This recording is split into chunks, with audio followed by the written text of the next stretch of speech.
भीड़ में अकेला रहा तू, शोर में खामोश रहा तू, खुशियों में गम को छुपाता रहा तू, यूं जिंदगी से कैसे हार गया तू। हेलो गाइस, मैं दीपशिखा मूनर पर आप सबका स्वागत करती हूँ। यार, मैंने देखा है और नोटिस किया है कि एक बहुत बड़ी प्रॉब्लम हम सबके बीच है कि हमारे पेरेंट्स हमारी बात को नहीं समझते हैं और फोर्स करते हैं कि हम वही करें जो उन्हें पसंद हो या जो चीज वो करना चाहते थे पर नहीं कर पाए। और सेम चीज पेरेंट्स के साथ भी है। बच्चे नहीं समझते हैं कि उन्हें क्या करना चाहिए और नई और रिस्की फील्ड में आगे बढ़ना चाहते हैं। बात को दोनों पहलू से समझने के लिए इस वीडियो को एंड तक जरूर देखिएगा। तो सबसे पहले हमारे समझने की बात ये है कि हमारे पेरेंट्स 90, 60, 70, 90 के हैं। तो कई बार या अक्सर ऐसा होता होगा कि वो हमारी बात को नहीं समझ पाते हैं। उस टाइम हमें कोशिश करनी है कि हम उनकी बात को समझें और कोशिश करें कि हम उनकी बात को अच्छे से सुने।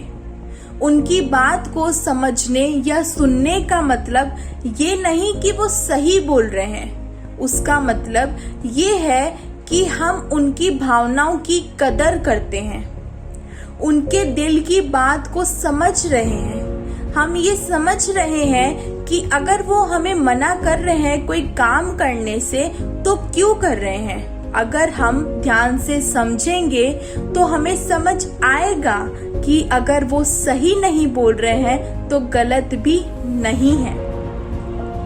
जब कोई बात हमारे फेवर में नहीं होती है तो हम वहां नेगेटिव हो जाते हैं और तुरंत उस बात पर रिएक्ट करने लगते हैं बिना पूरी प्रॉब्लम को समझे। अगर हम पॉजिटिव रह के उस प्रॉब्लम के बारे में सोचेंगे तो हम एक मिडवे सॉल्यूशन निकाल सकते हैं। क्योंकि वो कहते हैं ना, पेरेंट्स की सोच या डिसीजन गलत हो सकते हैं पर उनके इंटेंशंस कभी नहीं। क्योंकि ये तो अक्सर काम के शुरुआत में होता है कि चीजें अपने फेवर में नहीं होती है, जिसका मतलब ये नहीं कि हम वो काम करना छोड़ दें या सबसे हम लड़ते रहें। हमें इसके बजाय करना क्या है, हमें ये करना है कि हमें अपने पेरेंट्स को समझाना है। क्योंकि हम सब ये जानते हैं कि अपने पापा या मम्मी को हम कैसे मना सकते हैं। हमें उन्हें लास्ट तक समझाना है और अगर फिर भी नहीं माने तो कोई बात नहीं। घबराने या छोड़ने से कुछ नहीं होगा। हमें उस प्रॉब्लम में ये सोचना है कि हम ये प्रॉब्लम में आगे कैसे बढ़ सकते हैं बिना किसी की भी फीलिंग्स या इमोशंस को हर्ट किए।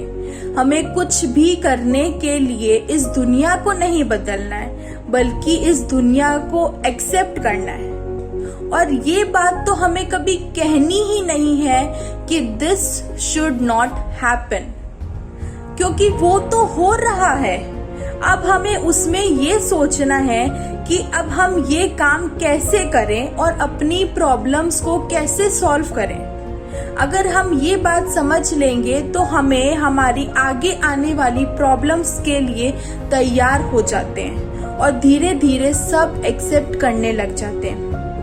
और अब पेरेंट्स को भी हम कहना चाहेंगे कि हो सकता है आप सही हो, पर बच्चों की बात को भी सुनने के साथ समझने की कोशिश जरूर करनी चाहिए। क्योंकि अगर आपके बच्चे कुछ करना चाहते हैं तो यही सबसे पहले एक बहुत बड़ी बात है। जैसे आप चाहते हैं कि आपके बच्चे आपकी बात को समझें तो सबसे पहले आपको भी उनकी बात को समझना और उनकी बात को रिस्पेक्ट देनी होगी। और ये बच्चे इतने छोटे भी नहीं हैं, इन्होंने भी कुछ देख और सोच कर ही डिसीजन लिया है। इनकी बताई फील्ड नई और अलग हो सकती है, पर गलत ही हो ऐसा हम नहीं कह सकते हैं। और एक डिसीजन गलत नहीं है। अगर वो बच्चा गलत है तो क्यों गलत है बताइए।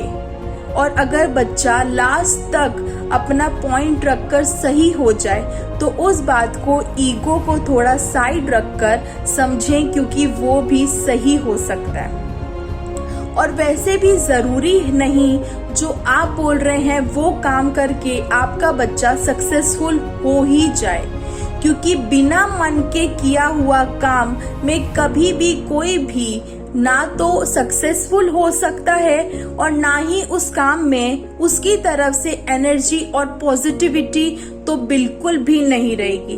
तो वैसे भी वो काम तो हो ही नहीं सकता है। और अगर आपको लगता है कि आपके पेरेंट्स आपको बिल्कुल नहीं समझते हैं, या फिर पेरेंट्स को लगता है कि बच्चे नहीं समझते हैं और ज़िद पर अड़े हुए हैं अपने करियर को लेकर, और अगर आपको लगता है कि आपको काउंसलिंग की ज़रूरत है तो आइए इंस्टाग्राम पेज पर DM कीजिए।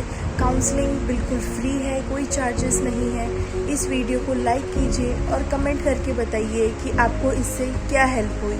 और अगर फैमिली या फ्रेंड्स में कोई है ऐसा तो वहाँ पर भी शेयर कीजिए ताकि उन्हें भी कुछ हेल्प मिल सके। इसी तरह की वीडियोस और देखने के लिए हमारे इंस्टाग्राम पेज को फॉलो कीजिए, और अगर यूट्यूब पर देख रहे हैं तो वहाँ सब्सक्राइब कीजिए। Thank you.